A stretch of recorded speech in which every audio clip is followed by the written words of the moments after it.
மனுஷன் இவ்வளோ பெரிய மோசடியை பண்ண முடியுமா அப்படின்றது பெரிய கேள்விக்குறி. We paid up to 95% long time ago and we are still waiting for the flat to be handed over to us.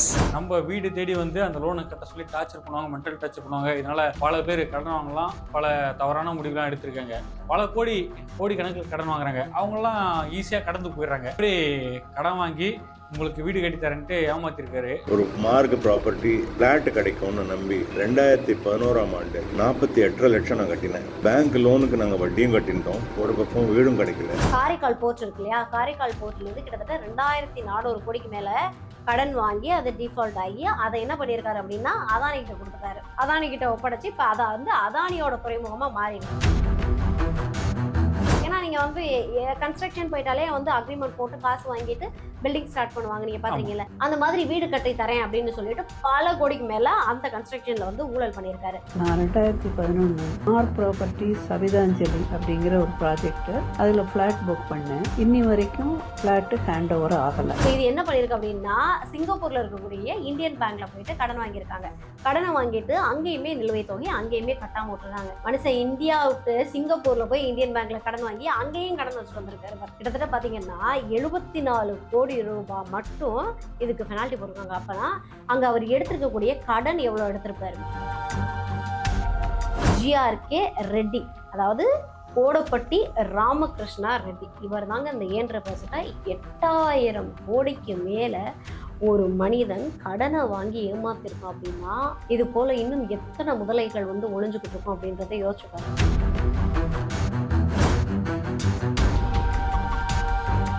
Credit card over டியூவா, மல்டிபிள் இஎம்ஐ ஸ்ட்ரெஸ்ஸா? இனி ஒரே இஎம்ஐல ஈஸியா மேனேஜ் பண்ணலாம். Power of one EMI. The Expose வியூவர்ஸ்க்கு வணக்கம். நான் ரவீனா. இன்னைக்கு RR விஷன் ஷோல என் கூட ராஜேஷ் இருக்காங்க. இன்னைக்கு ஒரு முக்கியமான விஷயத்தை பத்தி தான் டிஸ்கஸ் பண்ண போறோம். ஸோ இவ்வளோ பெரிய மோசடியும் ஒரு நபரால பண்ண முடியுமா அப்படின்றத பத்தி தான் பேசுறோம். வாங்க என்ன விஷயன்றதை தெரிஞ்சுக்கலாம். ராஜேஷ் வணக்கம். ராஜேஷ், நிறைய அரசியல் நிகழ்வுகள் நம்மளுடைய RR ஷோல பண்ணிட்டு இருக்கோம். பட் இன்னைக்கு வந்திருக்கக்கூடிய இந்த தகவல் அப்படின்றது யாருமே எக்ஸ்பெக்ட் பண்ணாத ஒரு விஷயம் அப்படின்னு தான் நான் சொல்லுவேன். ஏன் அப்படி கேட்டீங்கன்னா, ஒரு மனுஷன் இவ்வளோ பெரிய மோசடியை பண்ண முடியுமா அப்படின்றது பெரிய கேள்விக்குறி. ஸோ இதை எப்படி பாக்குறீங்க, என்ன விஷயம் அப்படின்றத நம்ம நேயர்களுக்காக. கண்டிப்பா ரவீனா, இப்போ நம்ம ஒரு சாமானியன் போயிட்டு ஒரு பேங்க்ல லோன் வாங்குறதா ஒரு 100 முறை நடக்க வைப்பாங்க. ஒரு 1000 டாக்குமெண்ட் கேட்பாங்க. கேட்டது அதுக்கப்புறம் தான் அப்ரூவ் ஆன பேர் தான் அந்த லோனை கொடுப்பாங்க. கிட்டத்தட்ட அந்த லோன் வாங்குறது நம்மளுக்கு 1 மாசமோ 2 மாத காலமாக ஆகும்.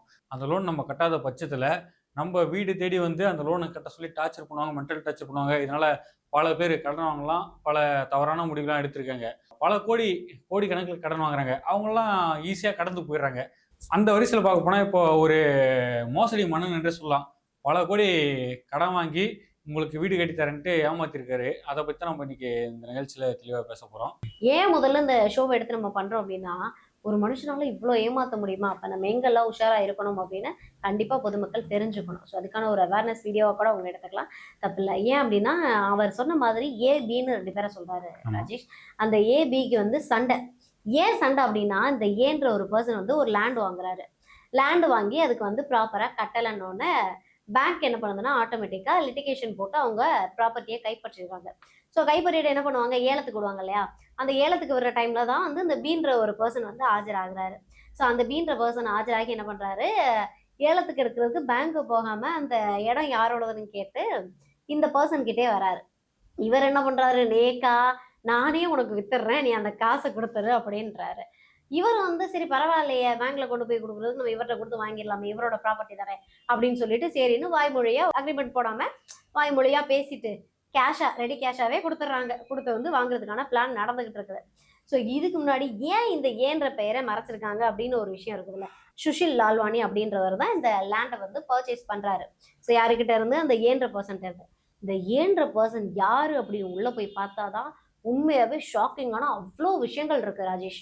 என்னன்னு சொல்றேன், ஏன்னா வந்து நம்ம வந்து சாதாரணமா பார்க்குற விஷயங்களுக்கும் அப்பா இவ்வளோ விஷயம் இருக்காதுல்ல அப்படின்னு ஆச்சரியப்படுறதுக்கும் நிறைய விஷயங்கள் இருக்கு இல்லையா. அதுதான் இதுல உண்மையாவே இருக்கக்கூடிய ஒரு விஷயம். என்னன்றத சொல்றேன் கேளு. ஸோ இந்த ஏன்ற பர்சன் யார் அப்படின்னு பார்த்தீங்கன்னா, மார்க் குரூப்புடைய உரிமையாளர் GRK ரெட்டின்றவர். இவர் தான் இந்த ஏன்ற பர்சன். இவருக்கு வந்து பார்த்தோன்னா பல நிறுவனங்கள் இருக்கு. அதாவது வந்து இந்த தாம்பரம் பகுதி, அதுக்கப்புறம் ECR பகுதி இருக்குல்ல, இந்த இடத்துல எல்லாம் வந்து பில்டர்ஸ், ஆமா கட்டடம் வாங்குறது, லேண்ட் வாங்கி சேல் பண்றது, அப்புறம் அப்பார்ட்மெண்ட்ஸ் கட்டுறது, அதாவது சின்ன சின்ன லெவல்ல இல்ல 100 கோடி ப்ராஜெக்ட் அந்த மாதிரி ரேஞ்சில் தான் வந்து வாங்கி கட்டுறாரு. அதாவது ஓ இவரா அப்படின்ற அளவுக்கு இருக்கக்கூடிய ஒரு பிஸ்னஸ் பர்சன் தான். அவருடைய மெயின் பிஸ்னஸ் பார்த்தீங்கன்னா இப்போ லேண்டு பர்ச்சேஸ் பண்ணுறாரு. பர்ச்சேஸ் பண்ணிட்டு அடுக்குமாடி குடியிருப்பு கட்டி அதை வந்து சேல் பண்ணுறது அவருடைய பிஸ்னஸ். ஸோ இந்த நிறுவனங்கள் அவர்கிட்ட இருந்து, அதாவது நான் சொன்னேன் இல்லையா, அவர் மோசடி பண்ணியிருக்காரு அப்படின்னு, அதாவது இப்படி கூட மோசடி பண்ண முடியுமான்னு நம்மள திகைக்க வைக்கக்கூடிய ஒரு விஷயத்தை தான் அவர் பண்ணியிருக்காரு. அவருடைய நிறுவனம் பேர் ராஜேஷ், மார்க் இண்டஸ்ட்ரியல் ஸ்ட்ரெச்சிங், அதுக்கப்புறமா மார்க் லாஜிஸ்டிக் பிரைவேட், அதுக்கப்புறமா Mark Swarnabhoomi port private limited, Mark capital markets limited, இந்த மாதிரி கிட்டத்தட்ட ஒரு 16 நிறுவனங்கள் ராஜேஷ். இந்த 16 நிறுவனங்களும் அவர் கண்ட்ரோல்ல இருந்தது. இந்த 16 நிறுவனங்களையுமே வந்து மோசடி பண்ணியிருக்காரு. எப்படி மோசடி பண்ணியிருக்காரு அப்படின்னு பாத்தீங்கன்னா, கிட்டத்தட்ட காரைக்கால் போர்ட் இருக்கு இல்லையா, காரைக்கால் போர்ட்ல இருந்து கிட்டத்தட்ட 2400 கோடிக்கு மேல கடன் வாங்கி அது டிஃபால்ட் ஆகி அதை என்ன பண்ணியிருக்காரு அப்படின்னா அதானி கிட்ட கொடுத்துட்டாரு. அதானி கிட்ட ஒப்படைச்சு இப்ப அதை வந்து அதானியோட துறைமுகமா மாறிடுச்சு. அடுத்தது பாருங்க, நியூ சென்னை டவுன்ஷிப், இது வந்து கிட்டத்தட்ட 1344 கோடிக்கு மேல வாங்கி அங்கேயுமே வந்து கடனை கட்டாம கடன் நிலுவையில வச்சு அங்க ஒரு வேலையை பார்த்திருக்காரு. அது மட்டும் இல்ல, மார்க் கன்ஸ்ட்ரக்ஷன் லிமிடெட்ல 1994 இருந்து 2007 வரை, ஸோ அந்த ப்ராஜெக்ட் வந்து கிட்டத்தட்ட ஒரு 25 வருஷமா பார்த்திருக்காரு. அதுல வந்து பல கோடிக்கு மேல ஏமாத்திருக்கிறாரு பல நபர்கள்ட்ட வந்து. ஏன்னா நீங்க வந்து கன்ஸ்ட்ரக்ஷன் போயிட்டாலே வந்து அக்ரிமெண்ட் போட்டு காசு வாங்கிட்டு பில்டிங் ஸ்டார்ட் பண்ணுவாங்க, நீங்க பாத்தீங்கல்ல, அந்த மாதிரி வீடு கட்டி தரேன் அப்படின்னு சொல்லிட்டு பல கோடிக்கு மேல அந்த கன்ஸ்ட்ரக்ஷன்ல வந்து ஊழல் பண்ணியிருக்காரு. ஸோ அதே போல பாத்தீங்கன்னா மார்க் ரியல் எஸ்டேட் நிறுவனம் இருக்குல்ல, ஸோ இதுல வந்து இடி வந்து ஒரு வழக்கு பதிவு பண்ணியிருக்காங்க. ஏன் அப்படின்னா இந்த நிறுவனம் வந்து பேங்க்ல லோன் எடுத்துட்டு கடனை வந்து கட்டாம நிலுவைத் தொகை வச்சிருக்காங்க அப்படின்னு சொல்லிட்டு இந்த நிறுவனத்து மேலேயுமே வந்து வழக்கு போட்டிருக்காங்க. அது மட்டும் இல்லாம மார்க் இண்டஸ்ட்ரியல் ஸ்ட்ரெச்சிங் நிறுவனம், இது முன்னாடியே சொன்னேன் இல்லையா, ஸோ இது என்ன பண்ணிருக்கு அப்படின்னா சிங்கப்பூர்ல இருக்கக்கூடிய இந்தியன் பேங்க்ல போயிட்டு கடன் வாங்கியிருக்காங்க. கடனை வாங்கிட்டு அங்கேயுமே நிலுவைத் தொகை அங்கேயுமே கட்டாம விட்டுருக்காங்க. மனுஷன் இந்தியாவுக்கு சிங்கப்பூர்ல போய் இந்தியன் பேங்க்ல கடன் வாங்கி அங்கேயும் கடன் வச்சுட்டு வந்திருக்காரு பார்த்துக்கோங்க. இது மட்டும் இல்லைங்க, மார்க் லாஜிஸ்டிக் பிரைவேட் லிமிடெட்ல, ஸோ இதுலயுமே என்ன பண்ணிருக்கு வந்துன்னா கல்கத்தா கோர்ட் இருக்கு இல்லையா, கல்கத்தா கோர்ட் வந்து ஒரு கேஸ் வந்து ஃபைல் பண்ணியிருக்கு. என்ன அப்படின்னா அங்கேயுமே ஒரு பேங்க்ல வந்து கடனை வாங்கிட்டு இவர் வந்து ஏமாத்திருக்கிறாரு, கடன் நிலுவைத் தொகை வச்சிருக்காரு கட்டலை அப்படின்னு சொல்லிட்டு. மார்க் இண்டஸ்ட்ரி, இது வந்து விண்ட் எனர்ஜி, அதாவது எப்படி சொல்றதுன்னா இப்படி ஒரு நிறுவனம் வச்சிருக்காரு. இதுலயுமே அவர் என்ன பண்ணியிருக்காரு அப்படின்னா கடனை வாங்கிட்டு லோனை கட்டாம நிலுவை அமௌண்ட் வச்சிருந்திருக்காரு. ஸோ இந்த மாதிரி பல இண்டஸ்ட்ரியில இருக்கு. அதே போல பாத்தீங்க அப்படின்னா Akshaya infrastructure private limited, so இதுல பாத்தீங்க அப்படின்னா வெஹிக்கிள் ப்ரொமோட்டர்ஸா இருப்பாங்கல்ல, ஸோ அந்த மாதிரி ஒரு நிறுவனத்தை வச்சு அதில் எஸ்பிஐ அங்கே வந்து என்ன பண்ணியிருக்காங்கன்னா கடனே கட்டாமல் எஸ்பிஐ பேங்க்கு கிட்டத்தட்ட 25 லட்சம் பெனால்ட்டி மட்டும் போட்டிருக்காங்க. அடுத்தது பார்த்தீங்கன்னா Rajesh, mark capital markets limited, so இங்கே என்ன பண்ணியிருக்காரு அப்படின்னா மைக்ரோ ஃபினான்ஸ்னு ஒரு நிறுவனத்தை வச்சுருந்துருக்காரு. இது என்ன பண்ணியிருக்காரு, லோனை ப்ராப்பராக கட்டாமல் அங்கேயும் பெனால்ட்டி போட்டு வச்சுருக்காங்க. அதுக்கப்புறம் கேளுங்க, mark holdings and finance service, இதுவும் என்ன பண்ணியிருக்காங்க இங்கேயும் ஒழுங்காக கட்டாமல் அங்கேயுமே பெனால்ட்டி போட்டிருக்காங்க. ஸோ அதே போல் குளோபல் இன்ஃப்ராஸ்ட்ரக்சர் சர்வீஸ், கிட்டத்தட்ட பார்த்தீங்கன்னா 74 கோடி ரூபாய் மட்டும் இதுக்கு பெனால்ட்டி போட்டிருக்காங்க. அப்போனா அங்கே அவர் எடுத்திருக்கக்கூடிய கடன் எவ்வளோ எடுத்திருப்பாரு, 74 கோடி பெனால்ட்டி போட்டிருக்காங்க. அப்பா, இது வந்து உண்மையாவே வந்து ஒரு மாதிரி ஷாக்கிங்கான விஷயம். நிறைய விஷயங்கள் வரும் போல. கண்டிப்பா அவ்வளோ விஷயங்கள் இருக்கு. இது மட்டும் இல்லை, இன்னொரு நிறுவனம் இருக்கு, எக்ஸாம்பிள் வேர்ல்ட் வைல்டு அப்படின்னு சொல்லிட்டு, அங்கேயுமே என்ன பண்ணியிருக்காங்கன்னா 74 கோடி பெனால்ட்டி போட்டிருக்காங்க ராஜேஷ். கிட்டத்தட்ட நான் சொன்ன நிறுவனங்கள் எல்லாமே பெனால்ட்டி அமௌண்ட்டு, கடன் நிலுவையில் இருக்கக்கூடிய அமௌண்ட்டு, கடன் வாங்கின அமௌண்ட்டுன்னு சொல்லி கிட்டத்தட்ட 8000 கோடிக்கு மேலே ஒரு மனிதன் கடனை வாங்கி ஏமாத்திருக்கான். அப்படின்னா இந்தியாவில் இது போல் இன்னும் எத்தனை முதலைகள் வந்து ஒளிஞ்சுக்கிட்டு இருக்கும் அப்படின்றத யோசிச்சுக்காங்க. இதை எப்படி நம்மளுடைய இந்தியன் கவர்மெண்ட் வந்து அக்செப்ட் பண்ணுது அப்படின்றதும் பெரிய கொஸ்டின் மார்க்காக இருக்கு.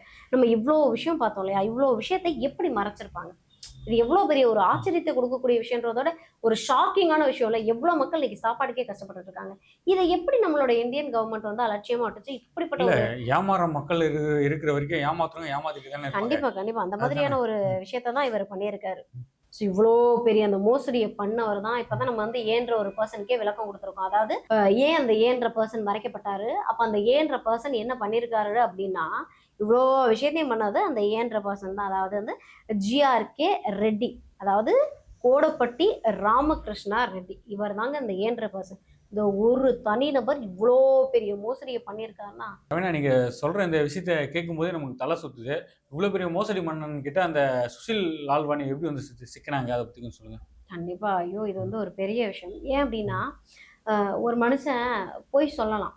ஆனா, இவ்வளோ பெரிய பொய் சொல்லி ஒரு பழமொழி சொல்லுவாங்க தெரியுமா? "பல நாள் திருடன் வந்து ஒரு நாள் அகப்படுவான்னு" ஒரு கண்டிப்பா. பழமொழி. அந்த விஷயம் வந்து இவருடைய விஷயத்துல வந்து உண்மையாயிருக்கு அப்படின்னு தான் நான் சொல்லுவேன். ஸோ இந்த ஜிஆர்கே ஜிஆர்கே ரெட்டி என்ன ரெட்டி. பண்ணியிருக்காரு அப்படின்னா, இந்த காரப்பாக்கத்துல 2017ல ஒரு லேண்ட் வாங்கியிருக்காரு. ஸோ இந்த லேண்டுக்கான அமௌண்ட்ட வந்து பேங்க்கு கட்டல. நான் உங்ககிட்ட ஃபர்ஸ்ட்டே சொன்னேன் இல்லையா? ஆமா. ஸோ அதே போல இந்த லேண்டுக்கான அமௌண்ட்ட கட்டல. அப்ப பேங்க் என்ன பண்ணுதுன்னா, லிட்டிகேஷன் ப்ராப்பர்ட்டியா எடுத்துட்டு ஏலம் விடுவாங்க இல்லையா?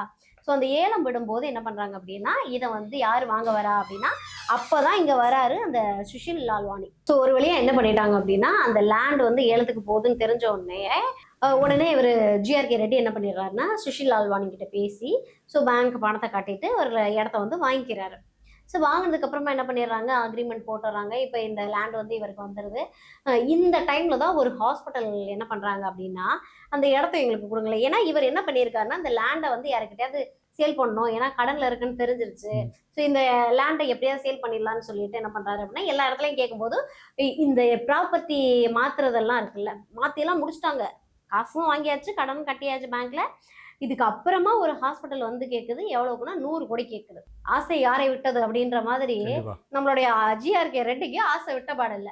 52 கோடி பெருசா, நம்மளுடைய 100 கோடி பெருசா. ஏன்னா லேண்டோட ஒரிஜினல் வேல்யூ கிட்டத்தட்ட 100 கோடிக்கு போகும். அப்ப நம்ம ஏன் 100 கோடி வாங்கக்கூடாது அப்படின்னு போயிட்டு சுஷில் லால்வானி கிட்ட பேசுறாரு. உடனே சுஷில் லால்வானி நான் எப்படி கொடுக்க முடியும் அப்படின்றாங்க. அப்ப போடு ஒரு கம்ப்ளைண்ட் அப்படின்னு சொல்லிட்டு சுஷில் லால்வானி அவங்க மேல வந்து ஒரு பொய்யான கம்ப்ளைண்ட்டை போடுறாங்க. இந்த மாதிரி என்னுடைய இடத்த வந்து இது நாங்கள் வந்து இன்டீரியர்லாம் பண்ணி தரோம், கான்ட்ராக்ட் போகிறோம் அப்படின்னு சொல்லிட்டு ஃபேக்காக எங்ககிட்ட வந்து எழுதி வாங்கிட்டாங்க அப்படின்னு சொல்லிட்டு அவர் மேலே ஒரு ஃபேக்கான ஒரு கம்ப்ளைண்ட். நமக்கு தான் தெரியுமே, டிபார்ட்மெண்ட் வந்து பியூரான டிபார்ட்மெண்ட்டாக இருந்தாலும் அதில் யாராவது ஒரு சில கரப்ஷன் இந்த மாதிரியான விஷயங்கள் இருப்பாங்க. ஸோ சப்போர்ட் பண்ணுறாங்க. ஸோ இவர் இந்த சுஷில் லால்வானி மேலே வந்து ஒரு கேஸ் போடுறாங்க அப்படின்னு பார்த்தீங்கன்னா கிடையாது ராஜேஷ். கிட்டத்தட்ட வந்து ஒரு 3 எஃப்ஐஆர் ஃபைல் பண்ணப்படுது. ஏன்னா தொடர்ந்து அடுத்தடுத்து ஒரு இஷ்யூஸை இவங்களே கிரியேட் பண்ணி 3 எஃப்ஐஆர் போடுறாங்க. 3 எஃப்ஐஆர் போட்டதுக்கு அப்புறமா இது நீதிமன்றத்துக்கு போகும்ல. நீதிமன்றத்துக்கு போகும்போது நீதிமன்றம் வந்து சும்மா அதெல்லாம் பார்த்துட்டுலாம் வந்து விடாது. கண்டிப்பா பேக்ரவுண்ட்ல வந்து வெரிஃபை பண்ணி என்ன நடந்திருக்கு அப்படின்றத வெரிஃபை பண்ணிட்டு தான் வந்து அதுக்கப்புறமா வந்து நீதிபதி வந்து ஒரு தீர்ப்பே கொடுப்பாரு. அப்போ வழக்கு வந்து நீதிமன்றத்துக்கு போகும்போது நீதிபதி என்ன சொல்றாங்க அப்படின்னா, இதுல வந்து முகாந்திரம் இருக்குது. ஏன்னா வந்து அவங்க என்னென்ன வேலை பார்த்துருக்காங்கன்றது தெரிஞ்சிருச்சு. ஸோ அப்ப இவங்களுக்கு வந்து பிணையே இல்லாம வந்து என்ன பண்ணிடுறாங்கன்னா பெயில் கொடுத்துட்றாங்க. அதாவது பெயில் இல்ல, வழக்கே இல்ல, இது வந்து ஒரு ஜோடிக்கப்பட்ட ஒரு விஷயம் அப்படின்னு சொல்லிட்டு அவங்கள ரிலீஸ் பண்ணிடுறாரு. அவரும் வெளியில வந்துடுறாரு. ஸோ அந்த நீதிபதி என்ன பண்றாங்க, எல்லாத்தையும் பேக்ரவுண்ட் வெரிஃபிகேஷன்லாம் பண்ணி முடிச்சதுக்கு அப்புறமா ஏன்னா வந்து இவங்க தான் அக்ரிமெண்ட் போட்டாங்கல்ல, பத்திரத்தையே மாத்தியாச்சு, கடனும் கட்டியாச்சு, அப்புறம் நீங்க எத்தனை வழக்கு போட்டாலும் எப்படி செல்லுபடியாகும். ஸோ அதோட நீதிபதி என்ன பண்ணாங்க, இது வந்து ஜோடிக்கப்பட்ட ஒரு வழக்கு அப்படின்னு சொல்லிட்டு இவங்களை வந்து நீங்க கேஸ்லாம் போடல, எஃப்ஐஆர் வேண்டாம், நீங்க போகலாம் அப்படின்னு சொல்லிட்டு இடத்த கொடுத்து அனுப்பிட்டாங்க. இதுதான் வந்து இது இவ்வளோ விஷயமும் வந்து இதுல நடந்திருக்குது. ஸோ 2022ல வாங்கியிருக்கக்கூடிய ஒரு ப்ராப்பர்ட்டி ராஜேஷ், இப்போ 4 வருஷம் ஆயிடுச்சுல. அந்த 4 வருஷத்துல அதோட டெவலப்மெண்ட் என்னவா இருந்திருக்கும். இப்போ அங்க ஒரு பில்டிங் கட்டியிருந்தாங்கன்னா அந்த பில்டிங்கோட காஸ்ட் இன்னைக்கு என்னவா இருந்திருக்கும். ஸோ எவ்வளோ பெரிய லாஸ் இவ்வளோ அசால்ட்டா ஏற்படுத்திட்டு கிட்டத்தட்ட 8000 கோடி ஏமாத்தினவருக்கு இது ஒரு விஷயமா. ஏன்னா இவங்க வந்து வெளியில வந்து கம்ப்ளைண்ட் கொடுத்துருக்காங்க, அதனால வந்து தெரிய வந்திருக்குது இல்லையா. ஆமா ரவீனா, நானும் அந்த வீடியோ பார்த்தேன். வயசானவங்களாம் ரொம்ப கண்ணீர் முழுக்க வீடியோ பேசி போட்டிருந்தாங்க. அது பார்க்கும்போது நமக்கே கஷ்டமாகுது. நீங்க சொன்ன மாதிரி அந்த தாத்தாவுடைய வீடியோவும் அந்த பாட்டியோட வீடியோவும் பார்க்கும்போது, ஏன்னா நம்மலாம் வந்து கஷ்டப்பட்ட குடும்பத்துல இருந்து தான் வந்திருக்கோம். படிக்கிறதுல இருந்து வளர்ந்ததுல இருந்து ஒவ்வொரு விஷயத்திலயும் கஷ்டப்பட்டு வரும்போது நம்ம அம்மா அப்பா வந்து ஒரு வீடு கட்டுறதுக்கு எவ்வளோ கஷ்டப்படுறாங்கன்னு நம்ம பார்த்து பார்த்து தான் வளர்ந்துருக்கோம். அந்த பாட்டி வந்து அவ்வளோ அழுகுறாங்க, அந்த தாத்தா அவ்வளோ அழுகுறாங்க. சிஎம் சாருக்கு கோரிக்கையெல்லாம் வச்சிருக்காங்க, விஜய் சாருக்கு. நான் வந்து 2003ல ஒரு அந்த மார்க் குரூப்ல வந்து போயிட்டு அமௌண்ட் போட்டேன், எனக்கு வந்து இப்போ வரைக்கும் அந்த காசை திருப்பி தரவே இல்லை, அந்த இடத்தையும் தரவே இல்லை, ஒரு ஃப்ளாட் புக் பண்ணேன் அப்படின்னு சொல்லிட்டு அழுகுறாங்க. அதை பார்க்கும்போதே ஒரு மாதிரி கஷ்டமா இருக்கு. எப்படி இப்படி ஏமாந்துறீங்க நீங்க? 8000 கோடி ஏமாத்தி நீங்க என்ன பண்ண போறீங்க?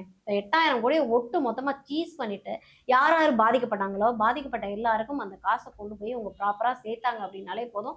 ஏன்னா இன்னைக்கு வந்து அவ்வளோ மக்கள் பாதிக்கப்பட்டிருப்பாங்க. எனக்கு 8000 கோடினா ஒரு 2 பேரோட பணமா கண்டிப்பா இருக்காது. இதுல வந்து 1,00,000 பேராவது பாதிக்கப்பட்டிருப்பாங்க அப்படின்னு தான் எனக்கு தோணுது.